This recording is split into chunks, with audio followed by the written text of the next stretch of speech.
चाणक्य नीति का शांति से जीवन बिताने के लिए किसी भी विवाद में नहीं पड़ना चाहिए, लेकिन जाने अनजाने में कुछ लोगों का मामला उलझ ही जाता है।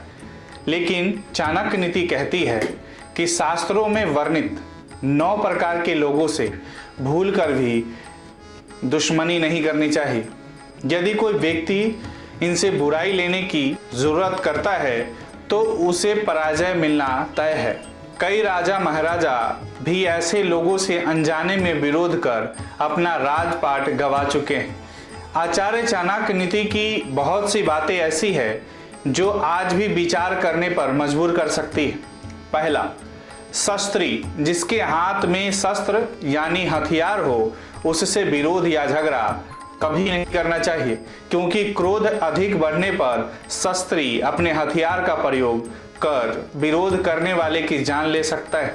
दूसरा, मर्मी, जो व्यक्ति आपके अंतरंग राज जानता हो, यानी मर्मी या लंगोटिया यार जिसे कहते हैं, जो हमारे सभी रहस्यों को जानता है, उस व्यक्ति से विरोध नहीं करना चाहिए, क्योंकि कहते हैं विभीषण रावण के राज जानता था जो भगवान राम को बता दिए थे। इसी कारण से रावण युद्ध में मारा गया था।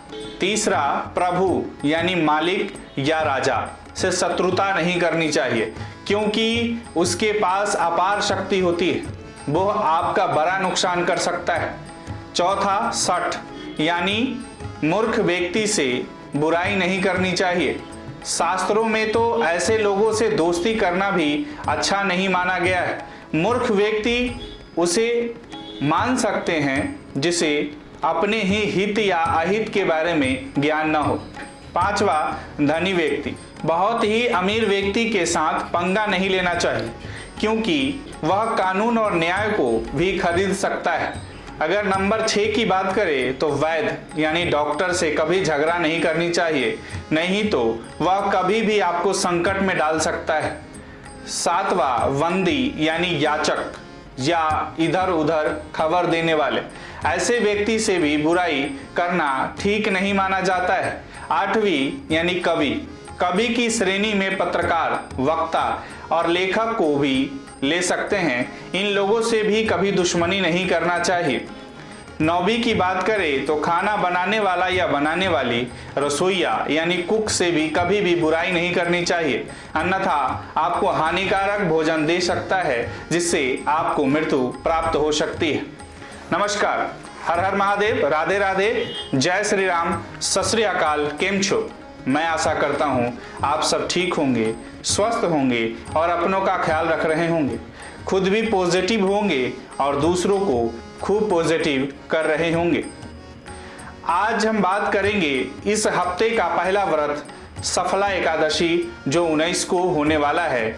इसको करने से दुख और दुर्भाग्य से छुटकारा पाने के लिए युधिष्ठिर ने किया था ये व्रत। पौष महीने की पहली एकादशी 19 दिसंबर सोमवार को होगी।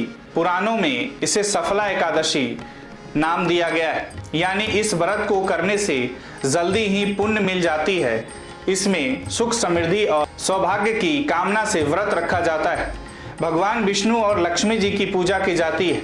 महाभारत काल में युधिष्ठिर ने इस एकादशी का व्रत किया था। सफला एकादशी का व्रत सभी एकादशियों में श्रेष्ठ माना गया है। यह व्रत 19 दिसंबर 2022 को पौष महीने के कृष्ण पक्ष की एकादशी को रखा जाएगा। व्रत करने से भगवान श्री हरि विष्णु की कृपा से व्यक्ति को सभी प्रकार के भौतिक सुखों की प्राप्ति होती है। कहा जाता है कि सफला एकादशी के दिन हर प्रयोग सफल होता है। इस व्रत से धन, कारोबार में लाभ और संतान प्राप्ति होती है।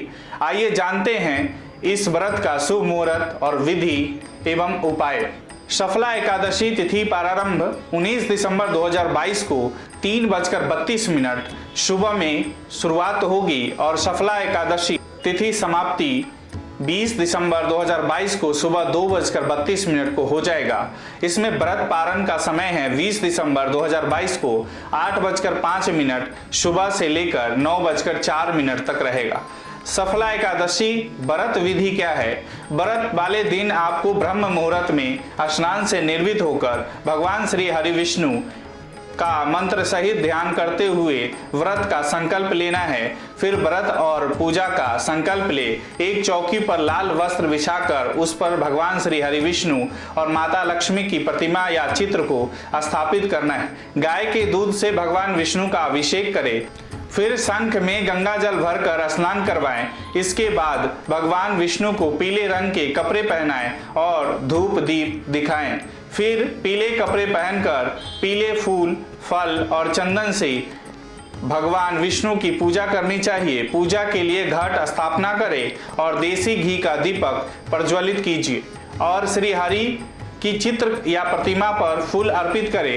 तुलसी मिला पंचामृत अर्पित करें। व्रत वाले दिन भगवान विष्णु की कृपा पाने के लिए विष्णु सहस्त्र नाम की पाठ जरूर करें। इस दिन ओम नमो भगवते वासुदेवाय, ओम ह्रीं श्री लक्ष्मी वासुदेवाय नमः, ओम नमो नारायणाय मंत्रों का जाप करें।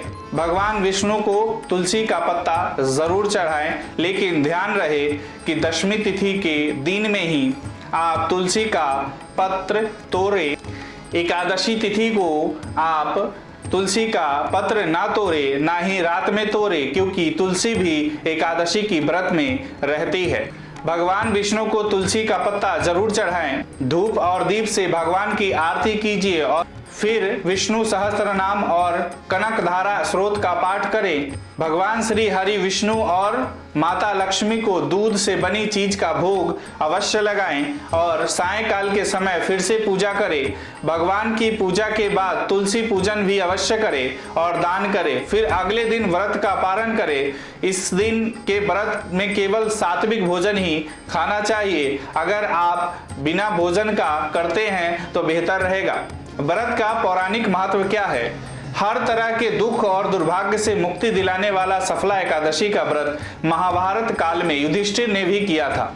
श्री कृष्ण ने उन्हें एकादशी के महत्व को बताया था। मान्यता है कि श्रद्धा विश्वास के साथ एकादशी का व्रत करने पर भगवान विष्णु शीघ्र ही अपने भक्तों पर प्रसन्न होकर उनकी सभी मनोकामनाएं पूर्ण करते हैं। सफला एकादशी पर किए जाने वाले प्रयोग: नौकरी की प्राप्ति के लिए अपने दाएं हाथ में जल और पीले पुष्प लीजिए। नौकरी के लिए श्री हरि नारायण से प्रार्थना करें। अब गाय के घी से एक दीप प्रज्वलित करें। अब नारायण कवच का पाठ करें। सफला एकादशी से 11 दिन तक यह पाठ करने से आपकी नौकरी से जुड़ी समस्या दूर हो जाएगी। आप धन संबंधी समस्या से परेशान चल रहे हैं तो प्रत्येक सुबह जल में लाल पुष्प डालकर सूर्य देव को अर्पित कीजिए। रोज शाम को पूजा स्थान पर घी का चौमुखी दीप प्रज्वलित करें। आपकी धन संबंधी समस्या जल्द दूर हो जाएगी। संतान प्राप्ति के प्रयोग: सफला एकादशी के दिन श्री हरि नारायण को चांदी के पात्र में पंचामृत अर्पित कीजिए। 108 बार ओम नमो नारायणाय का जप करें। जब पूरा होने के बाद पंचामृत को ग्रहण करें। जल्दी ही आपको संतान सुख की प्राप्ति होगी। इस एकादशी के बारे में भगवान श्री कृष्ण ने क्या कहा है? पौष माह के कृष्ण पक्ष में आने वाले इस एकादशी को सफला एकादशी कहा जाता है। इस एकादशी के देवता श्री नारायण हैं। विधि पूर्वक इस व्रत को करना चाहिए। जिस प्रकार नागों में शेषनाग, पक्षियों में गरुड़, सब ग्रहों में चंद्रमा, यज्ञों में अश्वमेघ और देवताओं में भगवान विष्णु श्रेष्ठ है, उसी तरह सब व्रतों में एकादशी का व्रत श्रेष्ठ है। जो मनुष्य सदैव एकादशी का व्रत करते हैं वे मुझे परम प्रिय है। इसका महात्म्य है, मैं तुमसे कहता हूँ, ध्यान पूर्वक सुनो। भक्त वत्सल भगवान श्री कृष्ण कहने लगे कि धर्मराज, मैं तुम्हारे स्नेह के कारण तुमसे कहता हूं कि एकादशी व्रत के अतिरिक्त मैं अधिक से अधिक दक्षिणा पाने वाले यज्ञ से भी प्रसन्न नहीं होता हूं।